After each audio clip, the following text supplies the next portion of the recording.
The craze for Doctor Who was insane, especially back in the early 2010s. I caught my first episode of Doctor Who in 2011 with Matt Smith. And yes, that's who you think it is, way before his talk show and the controversy. After viewing this episode, I was in love. And so in 2013, when they were about to air the 50th anniversary of Doctor Who, BBC America had a marathon of every single Doctor Who episode, starting with Christopher Eccleston, leading up to the 50th anniversary special, The Day of the Doctor. For those of you who don't know, it's a story about a person named the Doctor. They come from the planet known as Gallifrey. When they die, when they're close to death, they are able to regenerate and get a new face, new body, new personality, almost as a defense mechanism. But even then, there are stakes around it because for an average Time Lord, a Time Lord has only 13 lives. So, like a cat with extra lives, I guess. The Doctor travels in a spaceship known as the TARDIS that can travel anywhere in time and space. Along with their companion, together they battle all sorts of monsters and aliens, mostly aliens. This show is an acquired taste, but in my opinion, it is fantastic. Doctor Who can fall into one of three categories. When it's good,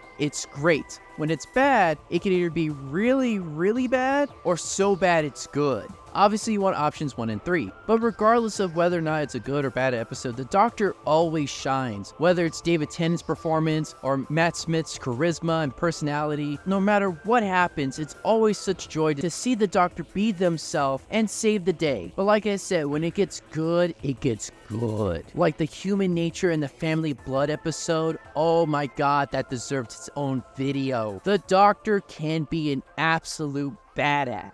The character of the Doctor oozes personality, and each Doctor, in my opinion, is really great in their own way, each one offering a new perspective and a new interpretation of the character. But the show has so much creativity and so many ideas. I mean, there's so many memorable villains, like the Master, played by the excellent John Sim, and just recently, the Toymaker, played by Neil Patrick Harris. A lot of the aliens, worlds, lore is really good, one that rivals that of Star Trek, Star Wars, Mass Effect. The aliens, especially the ones who are hostile like the Daleks and the Cybermen, are very menacing, very unique, and very memorable. I mean, they're so iconic. I mean, there's a reason why the Daleks were in the Lego Batman movie. The relationship the Doctor has with his companions can be very heartwarming and beautiful. Whether it's platonic or romantic, it is some of the best TV duos. I mean, like, I don't know which one I love more. Is it Rose Tyler, Donna Noble? I can't decide. The action can be really fun. I mean, you're not gonna see the Doctor like throw in some martial arts moves or anything like that, but